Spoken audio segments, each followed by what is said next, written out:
Good afternoon, ladies and gentlemen, and welcome to the planning part of the agenda.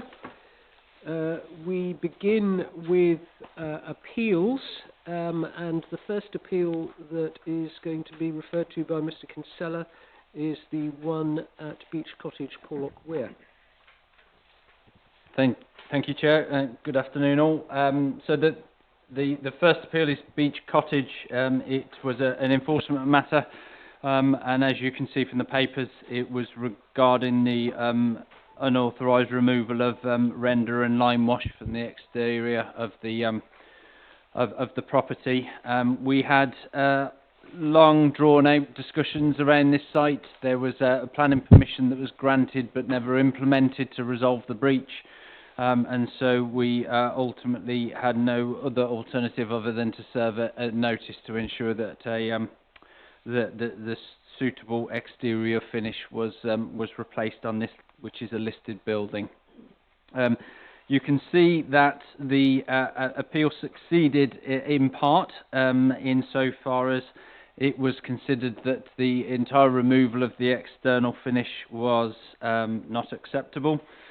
Listed building consent was granted for the removal or the historical removal of the render, and at the appeal, which was heard by way of a hearing, officers of the authority felt that it was a proportionate response to see a lime wash finish applied to the exterior elevations. The rendered finish was obviously a later addition that didn't form part of any historic significance. And the inspector seemed to agree with that within his decision. Thank you, Chair. Are there any questions on that one, ladies and gentlemen? If not, we'll move to the next one, which is Cliff House, 7 Tors Park, Linton. Thank you, Chair. Another enforcement matter. You can see by the decision that the appeal was allowed and the enforcement notice was quashed. This was another long-running case where there was an area of land that appeared to have been used for the storage of non-agricultural equipment and the storage of a metal container. During the quite extensive dialogue, officers could never quite determine how long the change of use had occurred, but based on evidence that we had at the time, it was felt that it was likely to be within the requisite time. However, with the appeal, the appellant did submit some further information that the inspector was persuaded showed that it had been there in excess of 10 years, and so therefore we were out of time to take enforcement action against that. It's a slightly frustrating one that it took us to sort of take the matter to an enforcement notice and subsequent appeal to get to the conclusion, as it was felt we probably could have got there beforehand and maybe formal action wouldn't have been required. But we've had the right information. Exactly, yes. So the enforcement notice was quashed in this case. Any questions, ladies and gentlemen? Mr. Olson. Just a quick one. While I was reviewing that one, was I right in thinking that the inspector seemed to be implying that the burden of proof was on the authority to prove that it had been less than 10 years, because the proof presented that it had been more than 10 years, the inspector themselves admitted actually was not a statutory declaration, it wasn't an affidavit, it didn't carry. He said it should only carry a small amount of weight, and yet it seemed to be the absence of, if you like, the evidence that we had to create, which seemed to be rather difficult to provide. Is that a correct reading of it? To an extent, what the inspectors will normally say is that the evidence is provided by both parties. Now, in terms of affidavits or sworn declarations, then that will carry a certain amount of weight because that is a legal document. Where you don't have that, then it's still given weight. And I guess in this instance, the inspector was saying, look, having considered the information that we've been given and having nothing to the contrary of specific points from the authority, I'm minded to side with the appellant in this instance. And that is the process. You know, we didn't have any further information to give. As I said, it was one that we'd tried for many years just to try and get that information to be able to provide. And frankly, what was provided at the appeal was more than we'd managed to get for the previous 2 or 3 years. So it was one of those, unfortunately. So had we had it before, we wouldn't necessarily have ended up with the enforcement. Right, thank you. 10.3 is Culbone Stables Inn. I'm sure you will all be familiar with this site. We've had many applications around very similar proposals. This was again for the unauthorised provision of UPVC windows, replacing historic timber windows. The enforcement notice again, the appeal case was dismissed, and so therefore the enforcement notice stands. You'll see that there was some corrections to the notice. Some of it was around sort of choice of works and grammatical matters, and others probably more important for officers sort of learning really is to make sure that notice was precise enough, because of during the course of the considerations of the appeal, it was clear that the inspector felt that the language used in the original description on the notice wasn't precise enough. So we've sort of reflected on that, and we'll make sure we pick that up next time. But broadly speaking, the considerations were very similar to those that this committee has heard previously, and also been advanced by the appellant also. Fundamentally, the inspector said that while the windows were broadly similar, it was quite clear that there was a difference in the frames, and the glazing bars being much chunkier, and the moulding detail not as refined, and they felt that passers-by, even in motor vehicles, would be able to see that there wasn't an historic traditional material. There was also quite an interesting bit under other matters that I encourage members to read around the arguments around sustainability, which I thought the inspector dealt with quite well. I mean, in this instance, it was a case of the information wasn't there for them to consider, so they couldn't give weight to it. But it does sort of logically set out how the inspector may have thought about it if both parties had submitted detailed matters around sustainability. That argument between UPVC and wooden, what's more sustainable? So it's quite useful. But yes, and quite unusual actually. The inspector agreed that the time for compliance was proportionate as well. In my experience, inspectors normally sort of lean towards allowing a bit more time, and in this instance they felt that wasn't necessary, it was proportionate, it was right. So 6 months, and hopefully we will get compliance. Thank you, Chair. Mr. Lay. Yeah, a question for Dean. Does he think this decision will go some way towards unifying future decisions, which I think it's fair to say has been very much open to interpretation? I think the word consistency has been missing. You obviously would expect me to say yes, I hope so, and in the right direction. But I think that's why I drew your attention to that second part, because of actually, in all seriousness, it does quite sensibly set out, if I had this, I could have taken it into account and considered it against maybe an argument of that UPVC versus timber and the lifetime of the material, how it's gathered, how it's produced. And I think that would help. And you know, there are examples elsewhere where there has been appeal decisions where that process has taken place.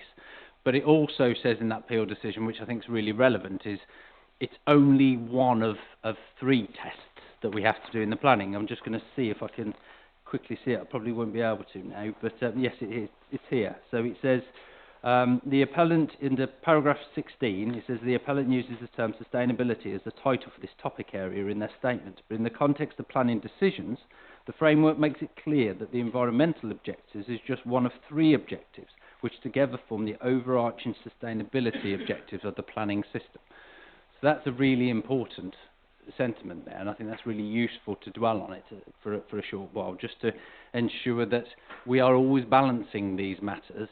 And even in a scenario where the UPVC, for whatever reason, came out on top of that argument, it doesn't necessarily mean, for cultural, historic, heritage reasons, that we couldn't still come to a decision and say it's still not acceptable because of it's quite chunky, it's quite... And so there's those considerations to think about. Thank you. Dr. Kelly. Yes, just a couple of quick points, if I may, Chairman. Yes, the points about the other matters, paragraph 16, hopefully that will feed into the review of the design guide. There's useful information there. So that's useful. It's an important decision in that respect. Of course, it's not just reference to the local plan policy, so this is more than a local narrative, if you like, because it does refer back to the NPPF. So it's important to set that wider context, and that decision's been made in that wider context, not just having reference to the local plan, the Exmoor local plan. I think the other point as well is we need to come to an end to this rather long, convoluted story. So you hope that something's going to be done.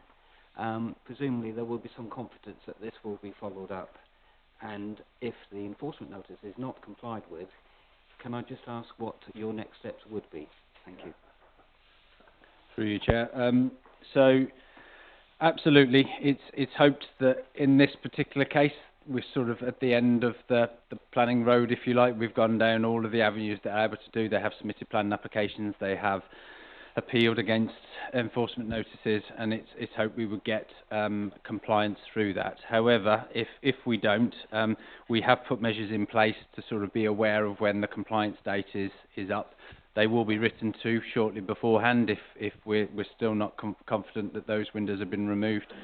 And then following that, we do then move into the legal process of non-compliance with an enforcement notice, and we would basically be seeking advice from our solicitors on how to proceed on that basis, because it's felt that this has been a long journey, and we won't stop until there is compliance. Okay.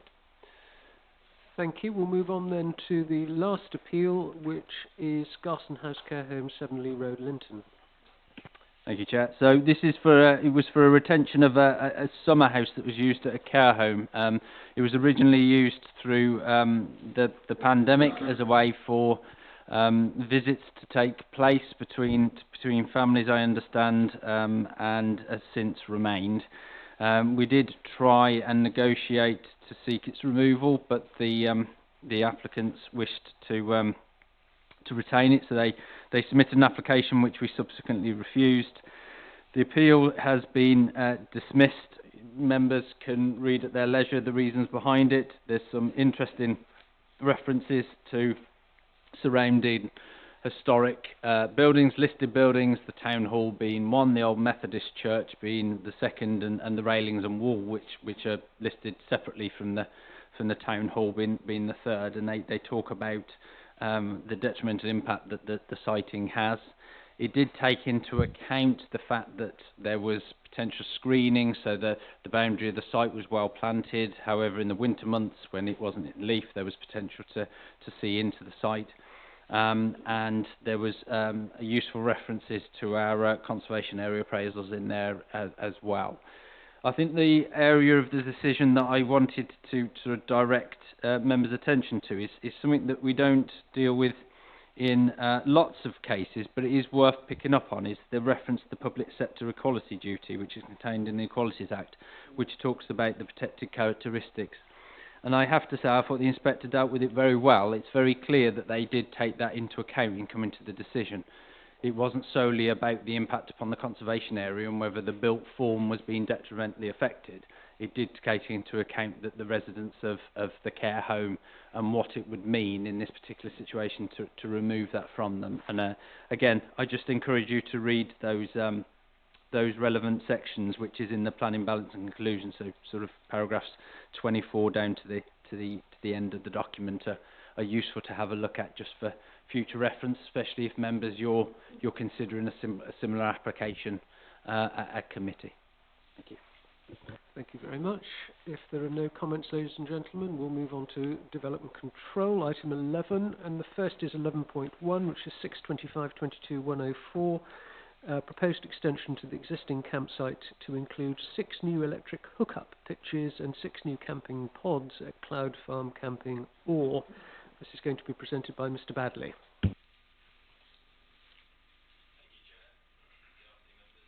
Presenting the application for the proposed extension for Cloud Farm.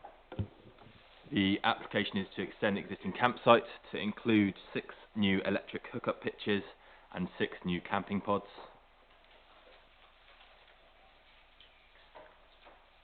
I have a verbal update.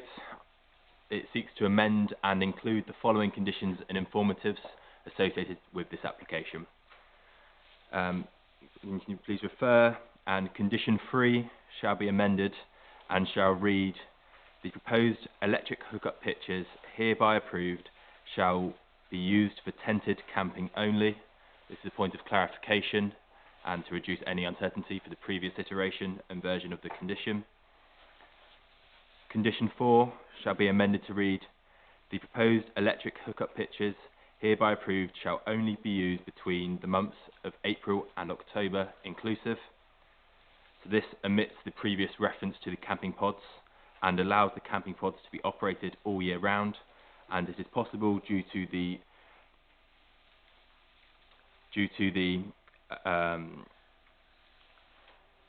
attendance of the reduced members in the National Trust on site regularly for the management of the campsite and the surrounding times.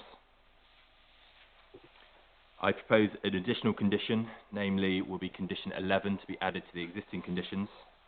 This condition shall read: notwithstanding the provisions of the Town and Country Planning General Community Development Order, or any order revoking or enacting those orders with or without modification, no external lighting shall be installed in association with the proposed developments hereby approved, unless details have been first submitted to and approved in writing by the local planning authority.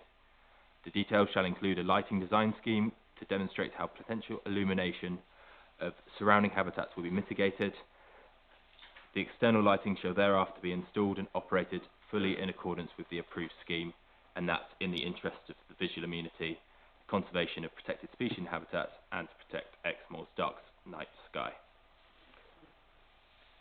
An informative is to be attached to the application conditions and informatives, and that should include further signage warning users of the access tract of the dangers floodwaters pose, and appropriate emergency access routes is advised to ensure that occupants of the site are not at risk of harm during a flood event, and that's in addition to the flood risk emergency plan, which has been included with the application. And that concludes the amendments. So it's the amendment to condition 3, condition 4, the addition of condition which will be 11, and the addition of an informative. Shall continue. And the proposal is in accordance with the scheme of delegation considered at committee, as the officer's recommendation of approval is contrary to the views of both Lynmouth and Linton Town Council and the Brendan and Countisbury Parish Council's views.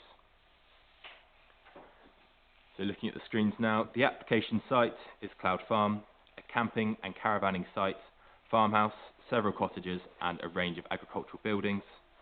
The National Trust purchased the site in early 2020, and as part of its running of the site, opens the campsite between April and October of each year. So this in detail shows the outline of Cloud Farm outlined in red for the application site and the remainder of the site in blue. The proposal has been amended to extend the existing campsite to include 6 new camping pitches and 6 new camping pods. It omits, apologies, and in the cursor here, it omits a section of the site from the previous scheme. This would have bounded on the western side, showing my cursor here, and includes the red line only. It omits the Exmoor pony field to the western side of the access lane. The application site, outlined in red, is outside of the certificate of lawfulness and is currently occupied and operated in accordance with an exemption certificate granted by Natural England for up to 60 days, no longer than 42 days, within the same period.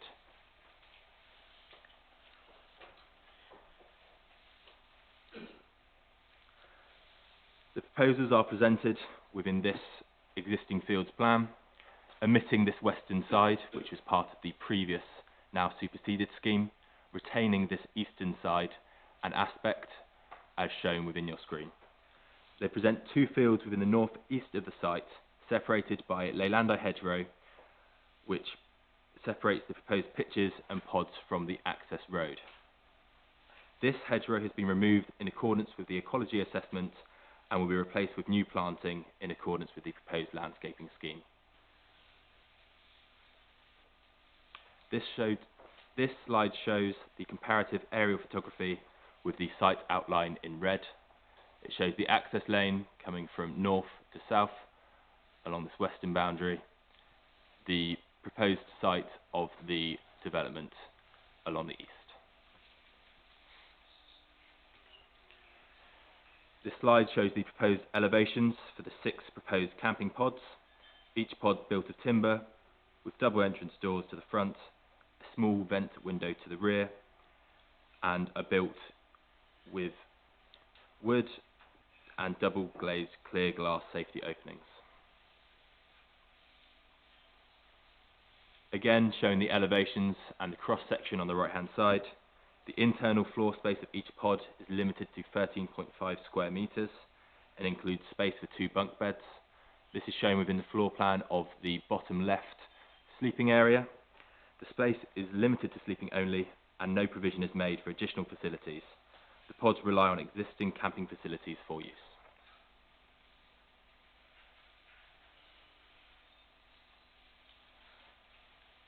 So here, again, the proposals were amended following initial consultation, removing the 10 electrical pitches from the west side, and this would be within the more exposed sloping field, which retains the red outline for the proposals in the top left of your image.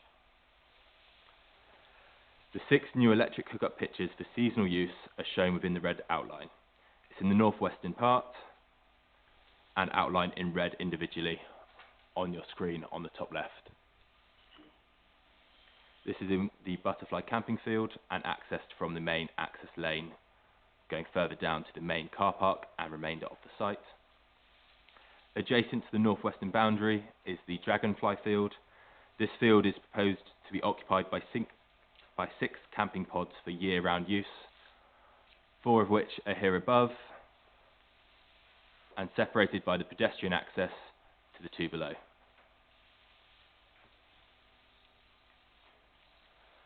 The proposed landscaping plan shown shows the mix of new mixed native hedgerows and new native tree and shrub planting also proposed along the northern boundary. Northern boundary here is within my cursor, and the new hedgerows here in the darker green colour on your image. This is in accordance with condition 10 and provides containment and screening once established, with species that are considered to suit the site with a variety, increasing resilience and biodiversity in comparison with the former Leylandi hedgerow. I now turn to some photographs of the site. The top left photograph shows the existing entrance to the site with the Leylandi hedgerow in place, and the current site, which shows the hedgerow removed, again reiterating it's in accordance with the landscaping plan and the ecology assessment.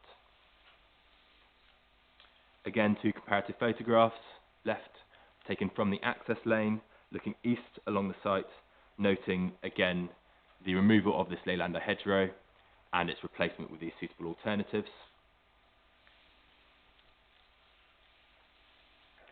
This photograph is taken from the same position looking northeast, showing the approximate location of the parking areas. This is immediately adjacent to the existing access lane and only pedestrian access to the fields will be made available. The 6 hookup pitches will be located in this lower section of the field.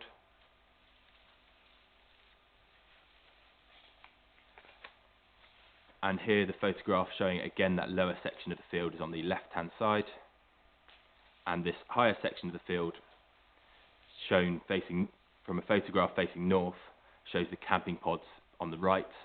So this will be the location of the 4 camping pods. And the comparison photograph taken prior to hedgerow removal. This illustrates the understanding of proposed screening which will be provided in accordance with the landscaping plan. This photograph is taken in the opposite direction.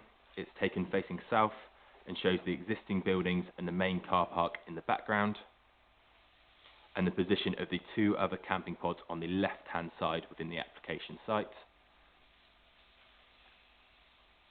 and this comparative photograph is taken in a position adjacent to the previous taken adjacent to the access lane. This photograph, again facing south, shows the comparison of the field in the south, which will accommodate the 2 of the camping pods, and shows for reference the buildings existing in the background here. This final photograph shows the existing refuse and recycling area, the existing farmhouse, cottages and the agricultural building in the background. So again, for reference from the previous slide, shows the proximity to the existing buildings, the main car park and the adjacent site. To conclude, the proposed development comprises of 6 electric hookup camping pitches and 6 camping pods set among landscaping improvement proposals with an existing campsite. The proposals are considered to provide a suitable diversification of the existing offer on site whilst retaining a suitable impact upon the surrounding landscape character. The proposals are therefore considered to be in accordance and meet the expectations set out within policies RTD5, RTD9 and the Exmoor local plan. The proposals are acceptable subject to the conditions, of which some have been amended, and informatives, of which one has been added, which seek to protect the night sky, landscape and secure biodiversity enhancements. And that concludes my presentation. Thank you very much, Mr. Badley. We have 3 registered speakers, the first of which is Mr. Burge. Thank you, Mr. Burge.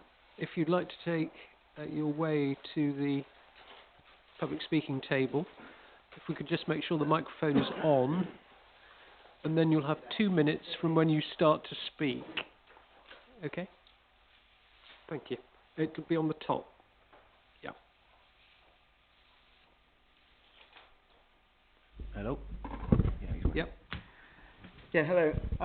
I'm Tom Burge. I'm from Ormead Farm. We farm in the Orr Valley, and I'm the 4th generation, just to give you a bit of a picture. I feel very passionate about our very special unspoilt valley, and feel we need to look after it for the next generation, what's ahead of us. And it would be a great shame if the area was commercialised and spoilt for future generations. As a resident of the Orr Valley, we have a WhatsApp group that we discuss things in the Orr Valley, and between us we have shared some points for you guys to consider. Traffic being one of the major things for our little single narrow lanes that wasn't designed for all the extra vehicles that are coming into the Orr Valley, especially the bigger camper vans. But and also sat navs, they tend to take these vehicles down the wrong routes into the valley, which is totally inappropriate for these vehicles. And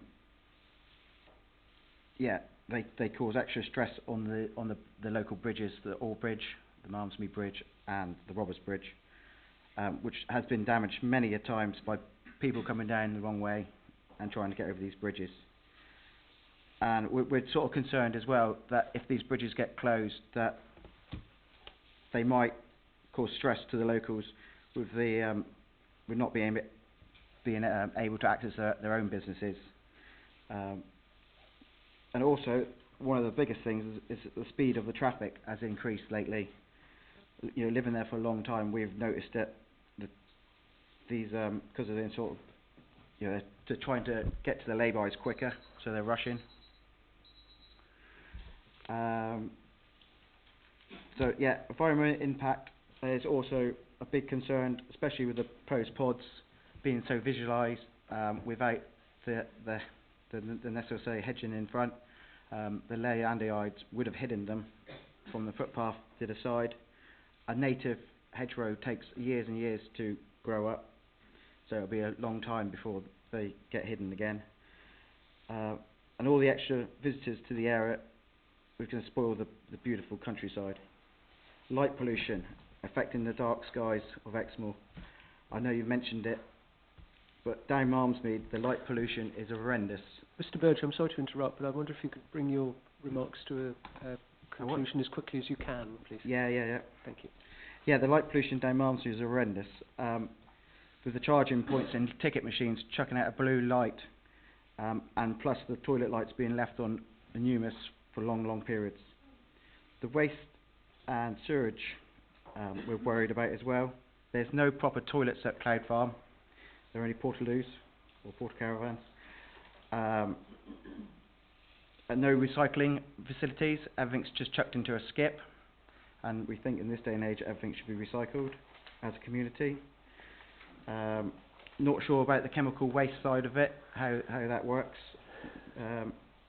Extra visitors to the area will mean extra rubbish, which has increased, and I'm always picking up rubbish on footpaths and stuff and out on the moor.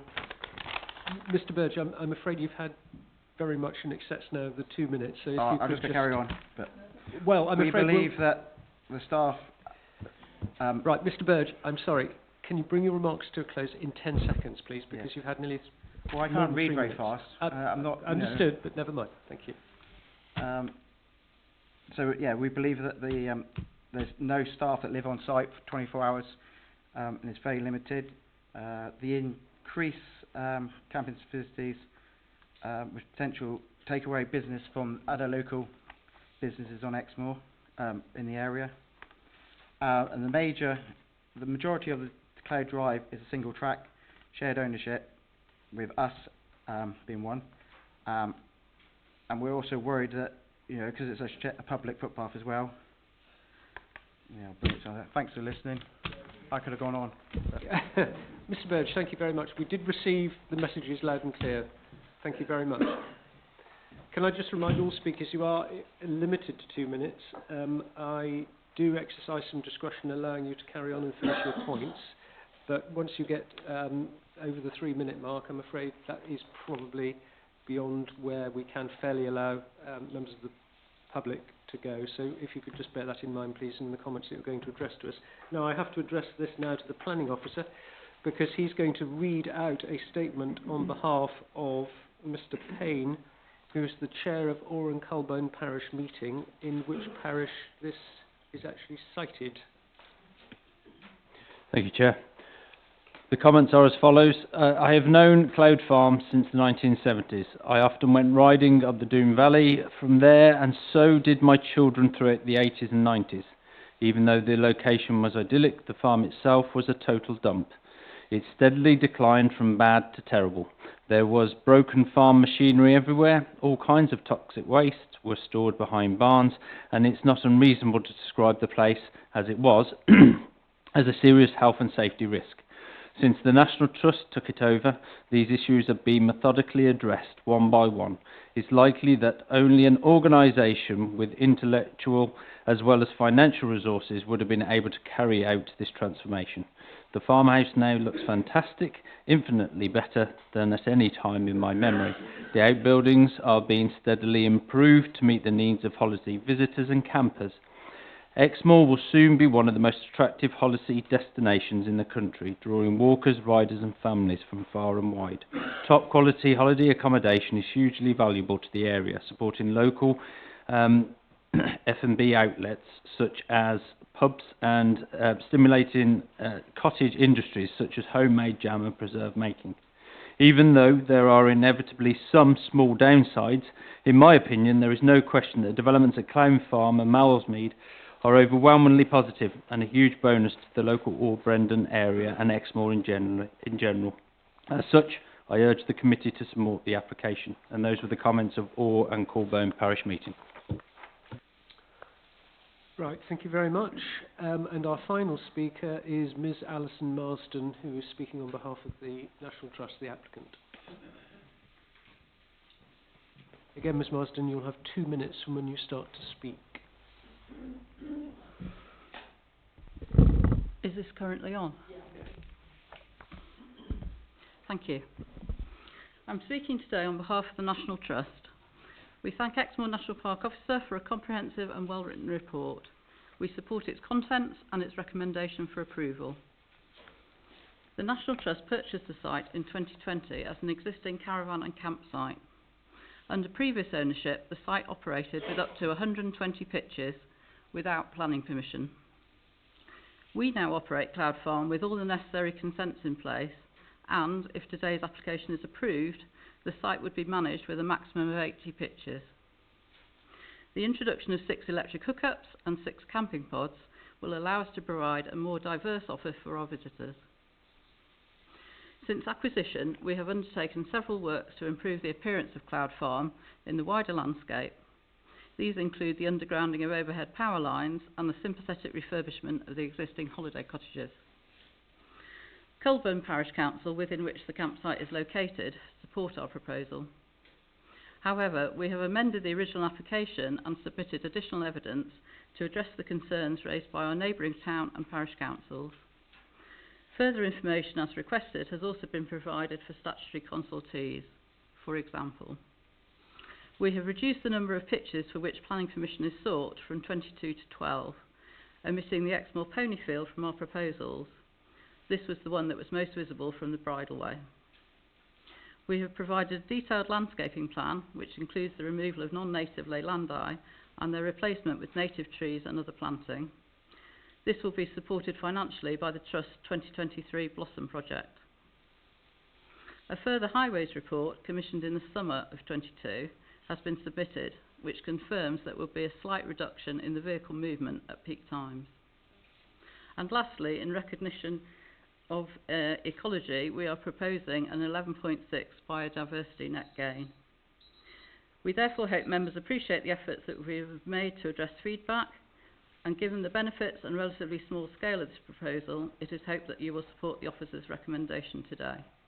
Thank you. Right, thank you very much, Ms Wellston.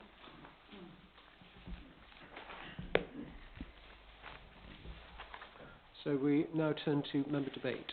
Members. Ms Stacey. Would we normally have a condition that the pods have to be removed if they aren't being used for a set period?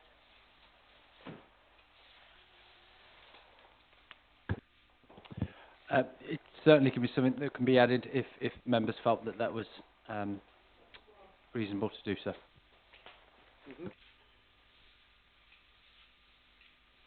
Right, Dr Kelly.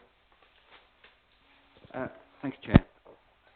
The government's advice is very clear that we should try and approve applications. If there are any concerns, we should be attaching conditions to any consent to overcome the concerns that have been mentioned. And the points that have been made, I do understand, and they are important. But it seems to me, and again looking at the consultation responses, all of the concerns have been addressed. In terms, for example, of the traffic movements, we look at condition 3 on the proposed recommendation. In terms of ecology and biodiversity net gain, that's been achieved in accordance with the relevant policies, and so that would be conditioned in terms of any approved drawings. Ecology said in any event there's no significant impact in their view ecologically. And in terms of landscape, the most recent consultation response of the future landscapes officer is that overall this is now a more considered and appropriate scheme in this setting in terms of scale, character and visual amenity. So given a review of those consultation responses and having listened to what's been said, my view is that this scheme is now acceptable. I think the additional condition that's been mentioned, I would support that. But subject to those conditions, I would move approval of the application. Right, thank you, Dr Kelly. So you're moving approval subject to the addition of another condition, which is 12, presumably, that the pods should be removed if they are no longer to be used. Is that seconded, please? Can I be able to clarify? Yes. I thought what was being proposed was that they should be removed in the winter. No, No, it was it that they wasn't. should be Okay. removed if they are no longer Okay. used. Yes, okay. Right, is that clear? So is that motion seconded, that proposal seconded? By Mr Elson, do you wish to speak at this stage? No, only to agree with Dr. Kelly, and also I think the way the argument set out around RCD9, and again, thanks for the clarification on the removal of the pods. I was worried that meant an additional burden on the business. Now I understand that clarification. That makes sense. Okay. Other members? David. Chairman, I just want to really do some clarification for Mr Burge and indeed the two parish councils which I'm not here to represent, but I am their representative. And I wasn't at either of the meetings when they discussed this. So, and the things that Mr Burge brought up are actually very similar to what Brendan and Countersbury brought up as well. Mr Burge, we can only, I'm directing you because I wanted you to hear this, we can only look at material planning considerations. And I wrote down all the things you mentioned, and the only one was actually about the traffic. So that's the only thing we could have looked at. This is not within Devon County Council, it's within Somerset, and Somerset County Council have come back and said there isn't an issue. It is not a severe impact. Therefore, I cannot see anything that we can help with to refuse this. So I just want to make that very clear, and indeed, I will be going to Brenton Parish Council tomorrow night, so I'll tell them. So there isn't a great deal we can go with. So all the other things, there was waste and recycling, there was about the sat-navs, there was the light pollution is included in it, so that's done. And then, of course, we have the other issue, from Mr Burge's point of view, and Brendan and Countersbury and Linton and Lynmouth, is the parish council that this resides in overwhelmingly support. Just want to put that out there. That would be the place to try and have got some support should anything else come up. That's all I want to say, really. Right, thank you, Ms Davis. Do you want to come back in at this stage? Mr Kinsella. Thank you, Chair. To continue the line of clarification on these matters, just in terms of the additional condition that members raised about the removal, we would normally say words to the effect of, if they are not used within X, they will be removed. What do we believe to be the reasonable X? So,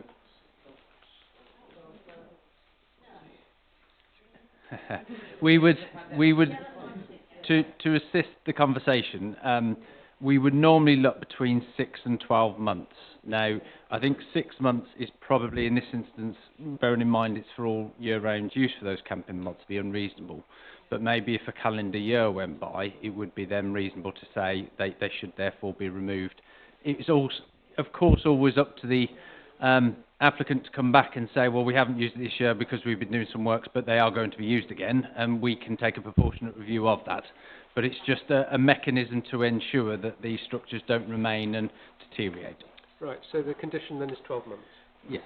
Okay. And one last thing, Chair, if I may, just very quickly, just to pick up on one of the things that was raised before, I think it was about waste and waste collection. And I think it was made by a third party, but I think it's worthwhile just noting on page 10 of the report it does deal with that, and the fact that a new contract has been signed, and from March 2023 collection of separate cardboard, glass, metal, plastic and general waste will be introduced. So just to clarify that point, thank you. Right, Mr Lay. Yeah, just a couple of comments, Mr Chairman.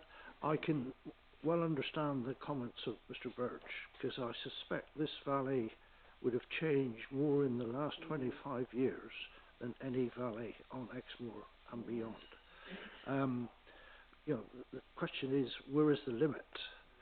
You know, there is a real potential issue here, because, you know, especially the traffic situation, but we are where we are, and we have no control over, you know, stipulations put in front of us.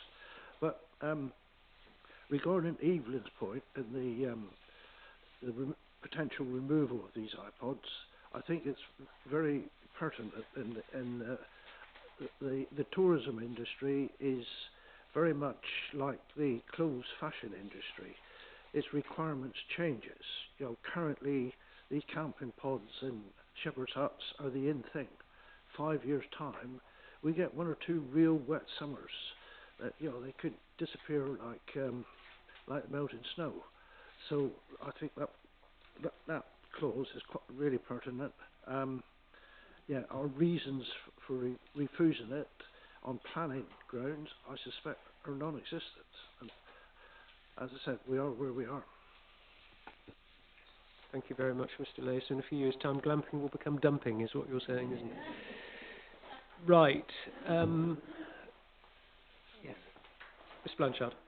It's just a very brief comment. We talked about wild camping earlier on in the day.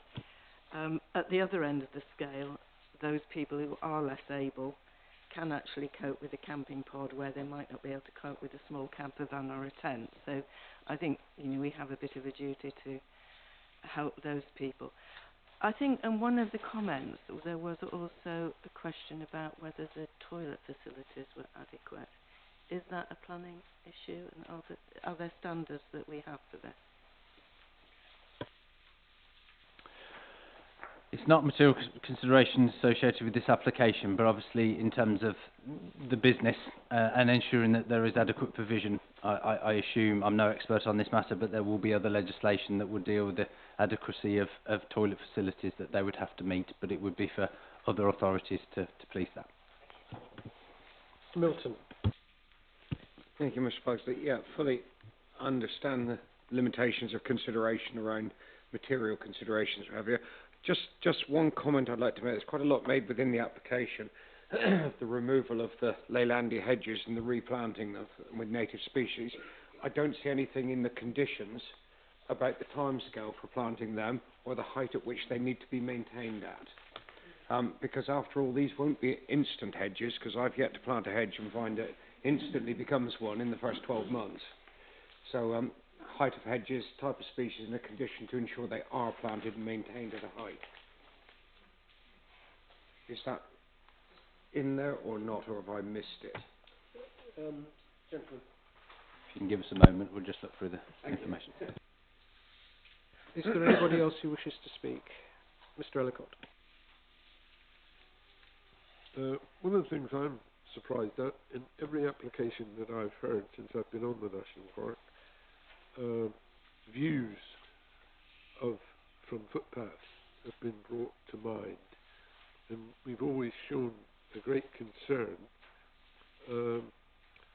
over the changing views from a public footpath. You've got one of the major footpaths from Malmesmead to Alderman's Barrow runs directly opposite this particular site, looks direct in at it, and it'll certainly impact the views from that footpath. And has that been taken into consideration?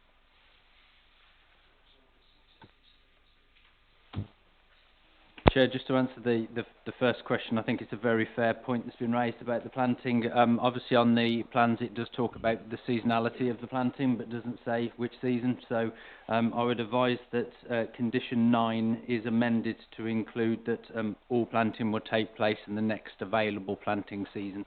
And that should deal with that matter to ensure that it's put in place as soon as practically possible. I have to apologise because I was looking at the detail. I didn't quite catch everything that was said, but it seemed to be about the visual impact when walking from some of the local footpaths. So again, it's a matter that was considered by officers, but also by the Future Landscapes Officer on page 7 of the report. It talks about the amendments that have been made to the original scheme to try and reduce that landscape impact. And I think probably that the last paragraph is the most relevant, that talks about more information is provided on the hookups, which will be small units mounted on posts with a reduced number of electric hookups, their location only within a narrow strip of ground between hedgerows. They will not be obtrusive, and therefore the type of proposals are acceptable. Overall, there is now a more considered and appropriate scheme in its settings in terms of scale, character and of visual amenity. Okay, Mr. Milton, you wanted to come back? Yeah, just one additional bit. Yeah, thank you for that, Mr. Kinsella, around that bit. Is there a minimum height that we expect them to be maintained at, these hedges, from a point of view of landscape impact? We would normally expect there to be a specific reason for retaining the height because of its use and the people are going to use it. Normally it's sort of self-managing, if you like. If it gets too much, it can be really overshadowing, it can become less attractive.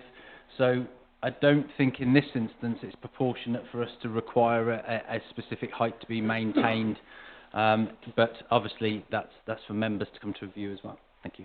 Right, I don't see any other members indicating that they want to speak at the moment, so we have on the table a proposal that we should accept the recommendation, moved by Dr. Kelly, seconded by Mr. Elson, and I take it, gentlemen, you're content with the additional condition 12, which is on the removal of the pods, if not used within 12 months, and an amended condition 9 relating to the tree hedge planting. Yes? If nobody else wishes to speak, may I see all those in favour of that motion, please? 2, 3, 4, 5, 6, 7, 8, 9, 10, 11, 12, 13. 13 in favour. Those against? Those abstaining? 1, 2, 3. Right, so that is passed.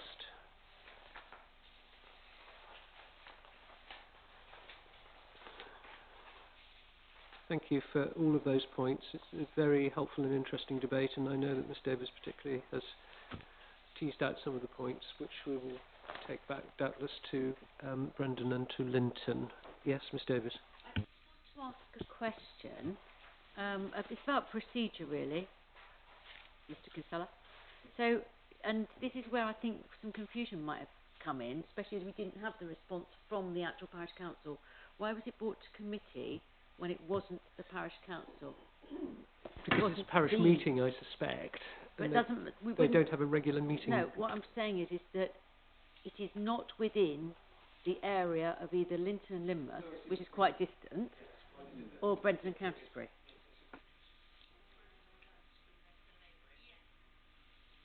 Asking about procedure. Yes, I understand the point. Thank you. In this instance, because of the public interest, because of the detailed negotiations that took place, we did take a precautionary approach in terms of it was quite clear that there was a parish and town council that had raised concerns, and it was felt appropriate in that context to bring it before members to consider. Thank you. A helpful point for you to make, actually. Thank you.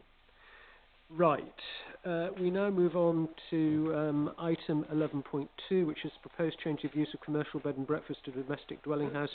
This is retrospective. Hillside House, 22 Watersmeet Road, Lynmouth, and this is going to be presented by Mr. Badley again.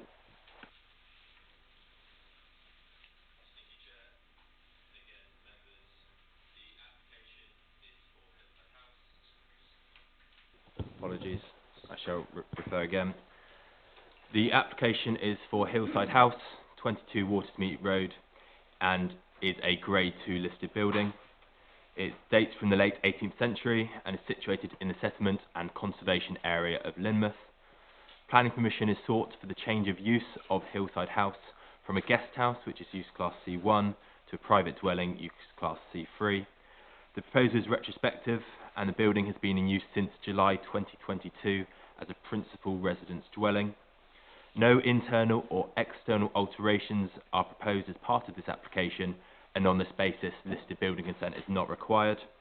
The application has been referred to committee as the applicant is a member of staff of the Exmoor National Park Authority.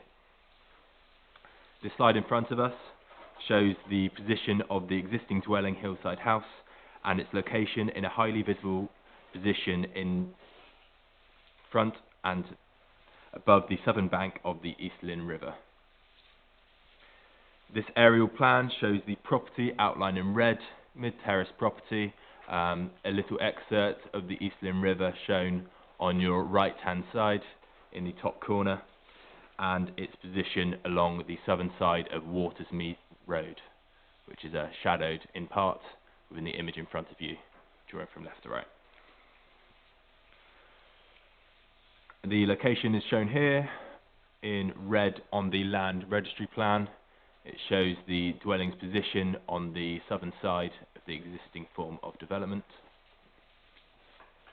And shown here, the building provides living accommodation over 3 floors, ground first and second. The central stair provides access from the living accommodation on the ground floor on the left-hand side plan to the 4 bedrooms on the first floor in the centre plan and the further 2 bedrooms on the second floor on the right hand side. They benefit from 3 dormer windows facing forwards. These 3 dormer windows are placed above the existing property. They show and demarcate the property shown centrally within this photograph here.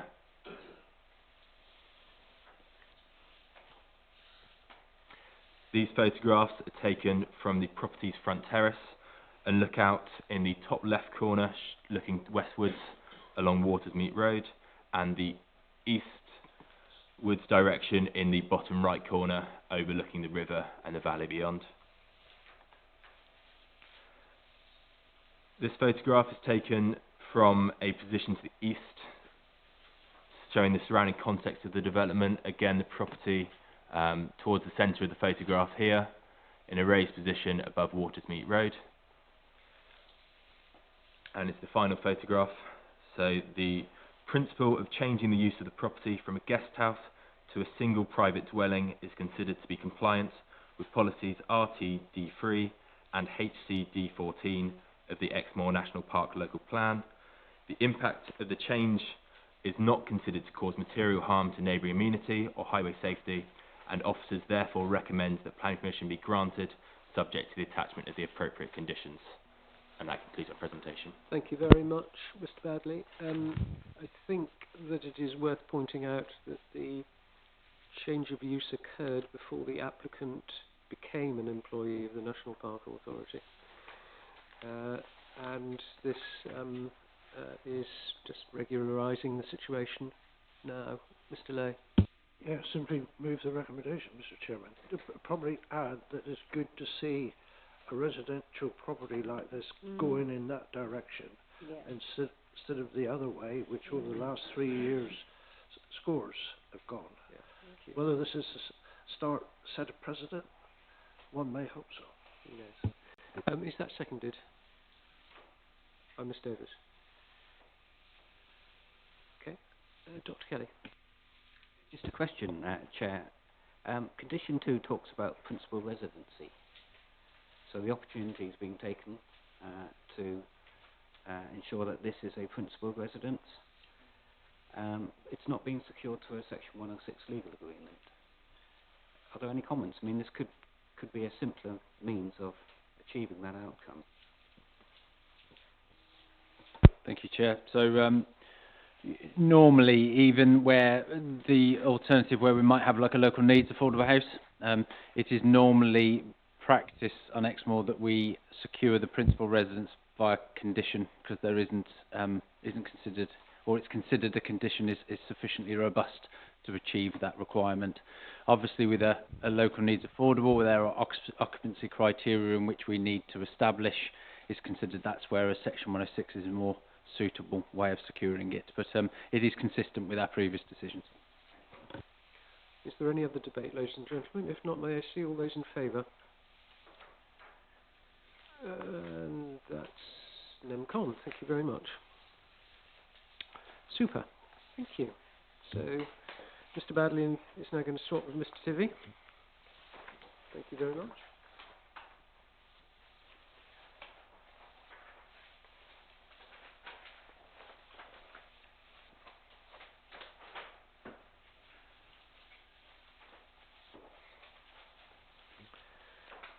And we move on to 2 applications from the authority.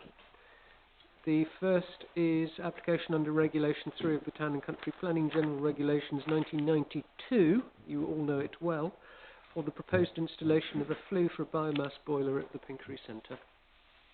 Mr. Tilley. Just before I begin with the presentation, just as way of an update, Exmoor Parish Council have written in support of the proposal. They state that the switch to a renewable energy source may make the centre more appealing to potential users, and they're keen to support its long-term viability.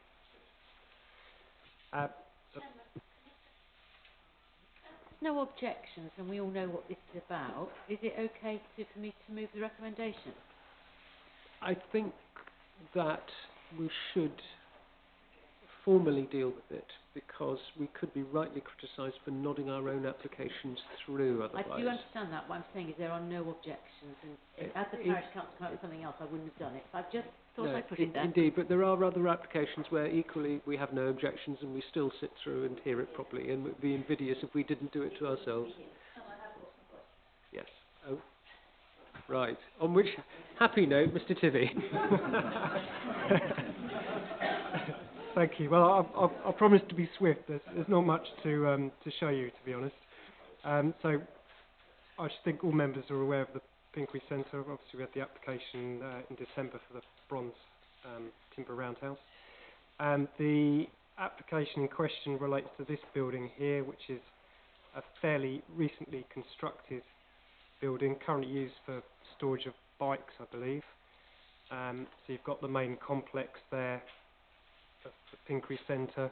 You've got the woodland over here, which is where the roundhouse was approved.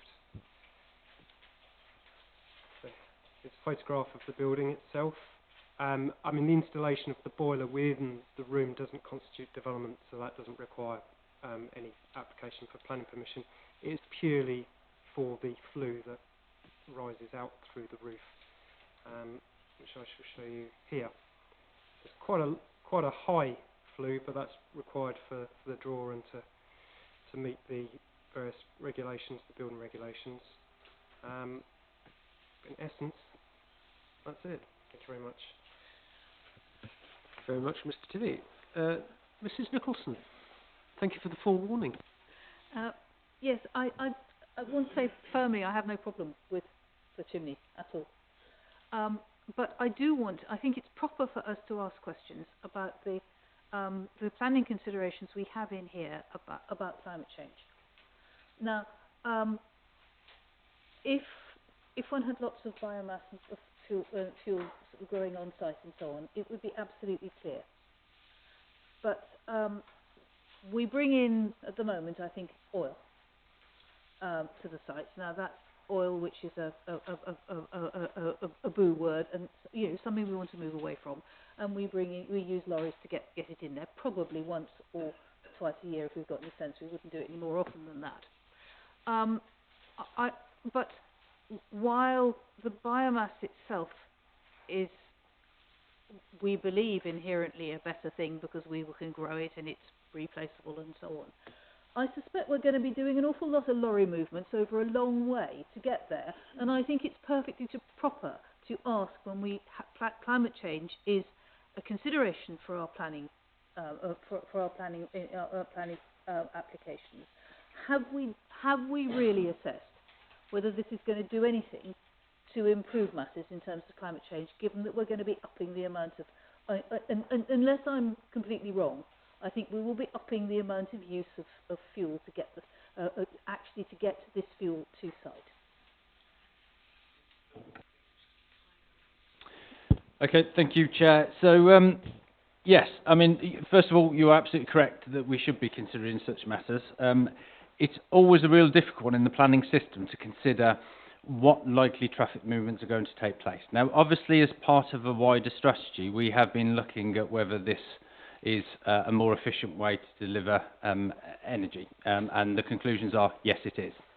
Now, as part of our ongoing considerations, we were considering how we source that material, and of course our endeavours will be to get it as close to source as we possibly can. Now, I can't sit here and say that that doesn't mean that there won't be some need for transportation and use of vehicles, and that will have been taken into account on the general range of things. But I think for planning purposes that we have considered it as much as we can and are ever going to be able to, and probably more so because of it is an application submitted by Exmoor National Park, as to its suitability and how efficient it is going to be. So if the question is are we confident that by approving it we are making a difference around climate change, then my answer would be yes. Thank you, Mr. Chairman, if I may very briefly. That's really helpful. And I'm really glad to have heard that. It was among our considerations when we were looking at movements of fuel going up onto the top of Treba Common, and that's partly what made me ask the question. Right, thank you. Ms. Blanchard. Thank you, Chairman. I'd like to point out, and I know we can't do this as part of planning, but there is a sawmill in the ownership of this authority within 3 or 4 miles of this site. So there is good potential for a very local supply of timber. So I would like to move the recommendation. Seconded, please, by Mr. Halton. Do you wish to speak at this stage, Mr. Halton? Thank you. Miss Stacey. Thank you, Chairman. It just occurred to me, were this another applicant, would we be asking for more proof in terms of balancing 2 journeys of oil against 12 journeys of wood? And of course,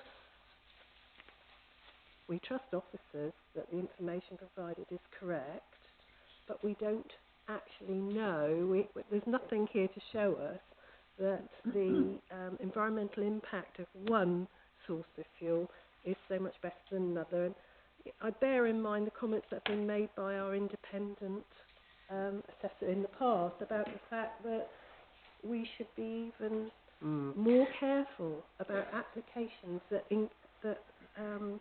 are from the authority, and it would have been nice to see some actual factual information on the balance of one against the other. I suppose part of the issue, though, is that what might be true today won't be necessarily true next year or the year after. We might have a ready source of biomass product this year and next year, and in 5 years' time it might be terribly difficult to obtain. We might have to be come from a lot further away. But I'm afraid it's an imponderable. You just do not know, whereas you can pretty much argue that the likelihood of striking oil in Hawkridge is fairly slim. So,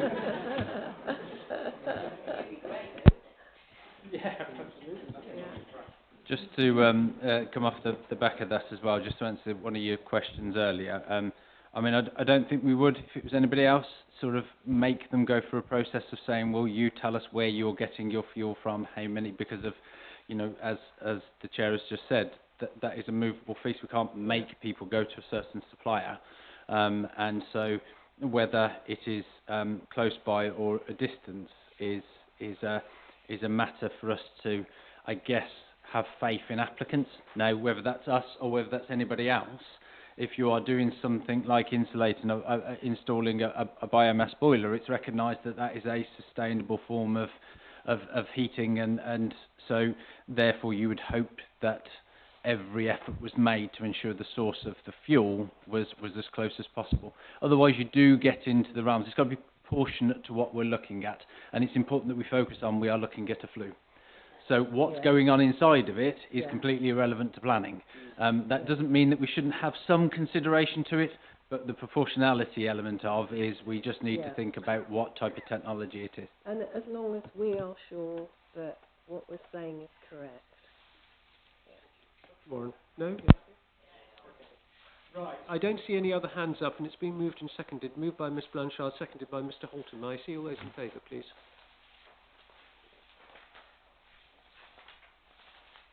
And any against, and any abstaining. So we had one abstention. Thank you very much.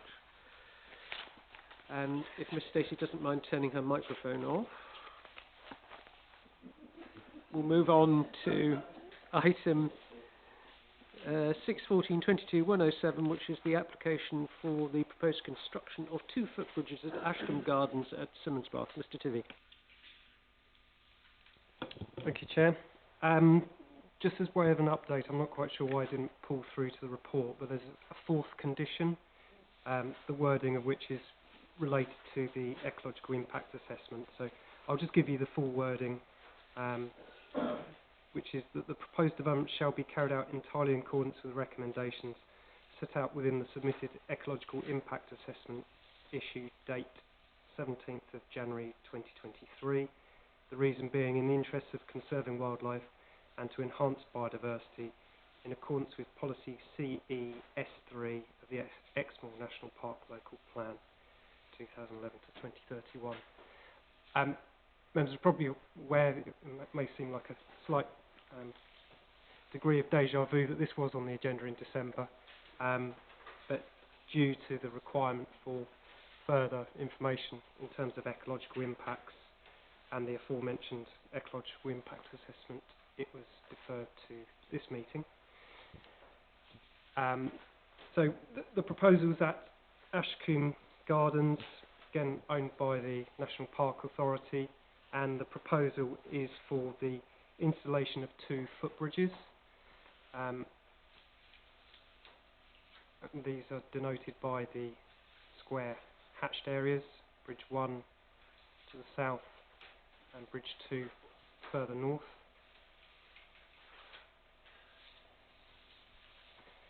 And the proposal is to provide 2 sort of bespoke designed and sustainable bridges used from natural and local materials, and to place them in their setting, which I'm sure members are aware historically was an unfinished sort of formal garden project.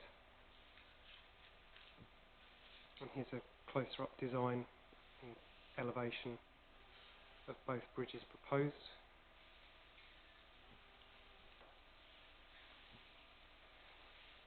Won't necessarily get much from these photographs, but this first photograph shows the location of bridge number 1 from the south and north respectively, and this photograph, which is the northernmost bridge, bridge number 2, photographs from the west and east. As you will note, the officer recommendation is to approve planning permission, and probably not much more I need to say on that. Thank you. Thank you very much, Mr. Tibby. We have one speaker, Mr. Wilson North, the applicant. Mr. Wilson North, you will have 2 minutes from when you start to speak.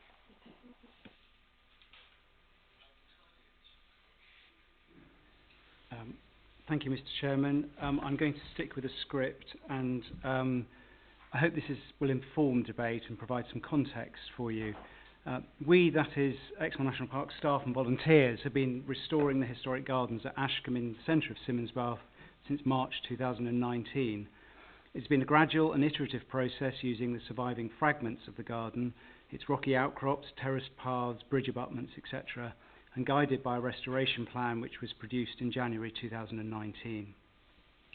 The gardens were laid out by the Knight family in 1820 and are of historic importance and interest in that they are one of the last gardens designed to the principles and in the spirit of the picturesque movement. As such, they have their place in the story of English landscape gardening. Ashcombe is also an atmospheric and a magical place, so not only are we restoring an important historic garden, but we're also enriching a special place at the heart of Exmoor, which will provide a contrasting, secluded wooded coombe at the heart of, and in contrast to, the wild and open moorland landscape. So far, we have planted around 700 trees in Ashcombe and over 500 native plants and shrubs. Key to the gardens is the original circular path that runs up and down the valley, crossing the streams at various points, and none of the original bridges survive.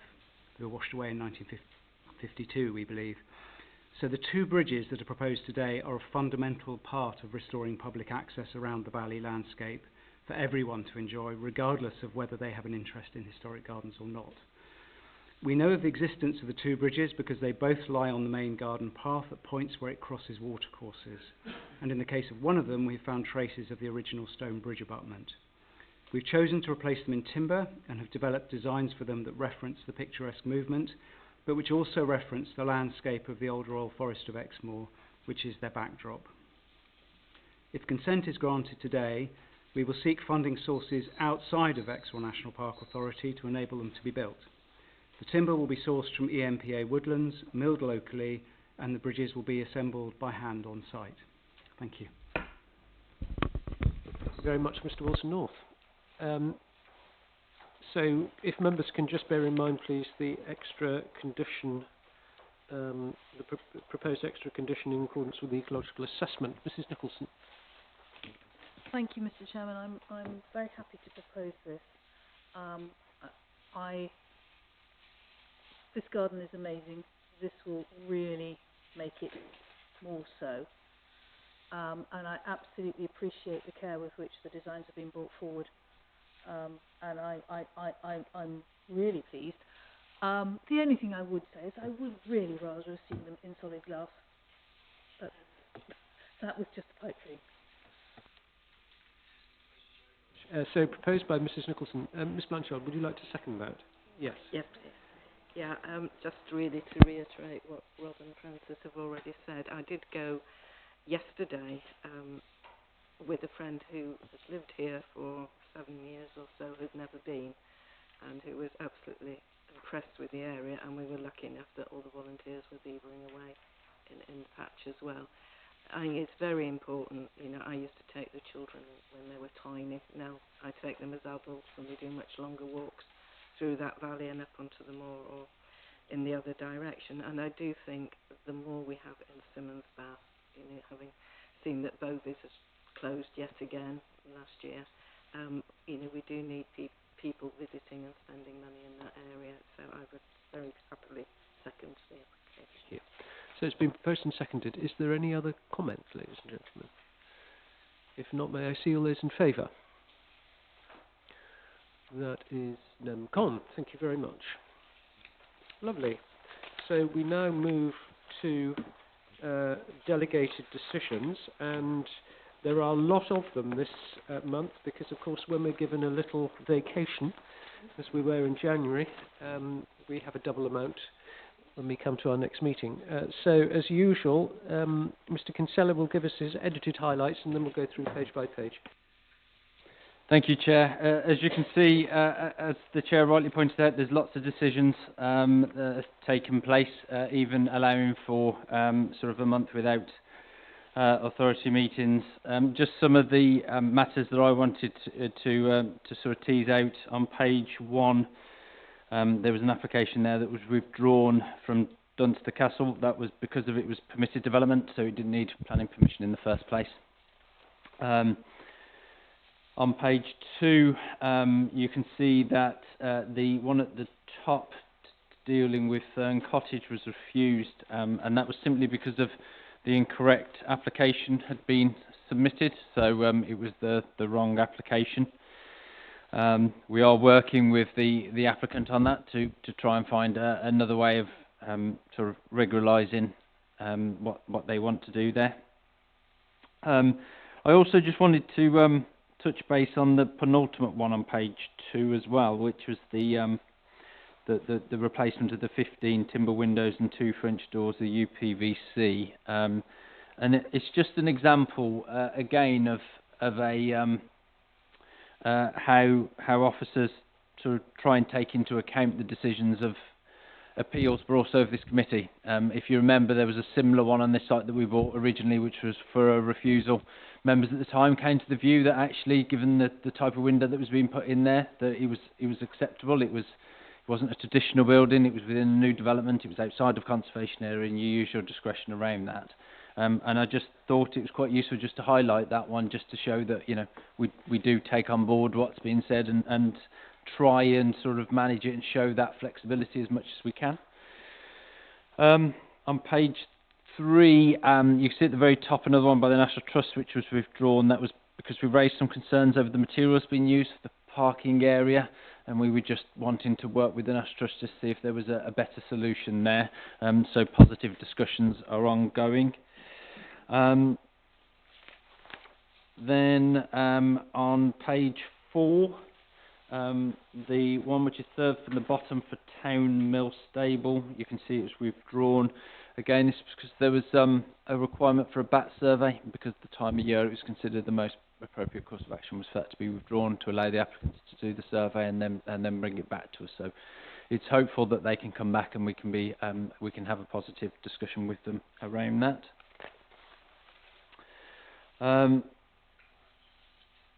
There was then on page 6, the third from the bottom, there was a discharge of conditions, you see, was withdrawn, and that was purely because they'd submitted 2 of the same application, so we just removed that. And at the top of page 8, you can see that there was a non-material minor amendment for the Tours Hotel. Members will know that we've had quite a lot of applications for this site, so they look to make some changes to the schemes. And this one was looking to change the external cladding of the affordable units that were originally approved together with the change of the window specification. We felt that the change in the cladding in particular was quite a significant change, and it wasn't a non-material amendment to the scheme. And so we are currently working with the applicants there to sort of discuss the best course of action and to bring forward an application if that was appropriate to do so. I would just draw attention on page 9. Obviously, we've got the application in at the moment for the amendments to the conditions related to the railway. You can see that there's ongoing work as well to deal with the discharge of the conditions there that have been submitted. So I just point out on page 9 that there's close to the bottom there's a couple there that we've been able to either fully or partially discharge.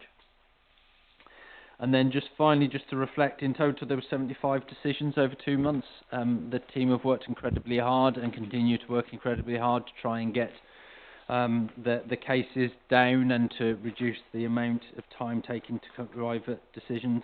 And one of the other things I was just reflecting on when I was going through it in preparation for this meeting was the amount of applications that we've received for sort of energy efficient changes, so particularly in listed buildings. And I was hoping Tom was going to stay in the room long enough. Tom has been working incredibly hard with applicants to try and find solutions, and you can see throughout, I think there's 8 in total, which is about 10% of all the decisions. You can see are directly related to people trying to improve energy efficiencies of their home, and that will be a ever increasing thing that we'll need to wrestle with, I think, and that's where the design guides and anything we come forward with is going to be important. But I'll take any questions on anything else. Thank you very much. So is there anything arising on page 1? Page 2? Page 3? Mr. Lay. Yes, Dean, reference the Blue Ball Inn. My memory must be failing me, but I thought I can recall an application going in for lodges at the rear of the building for extra accommodation. I can't remember, it was something like 4 or 6 from memory. Has that disappeared? Only I see the place has apparently changed hands. Okay, in terms of the application, it's still with us. We're still considering that, and we're still sort of in discussions with the applicant around that. We haven't made that decision yet, but it is one that we'll be looking to determine in the near future. I mean, I haven't heard anything from the case officer at the moment to suggest that the change of ownership has changed their plans, if it is a different applicant, of course. Okay, anything else on page 3? Could you just turn the microphone off there, please, Eric? Okay. 4, 5, 6, 7, 8, 9, and 10. Right. Indeed. Thank you, ladies and gentlemen. So, should there need to be any site visits, they will take place on Friday the 3rd of March. That is the reserved site visit date. Should they be required, I'm not entirely sure that at the moment there is anything that's being flagged up for that, but if anything does arise, it will be on Friday the 3rd, and with that I will hand back to the chairman of the meeting to conclude proceedings. Thank you very much. David, thank you, members, for your attendance today, and I will close the meeting. Thank you.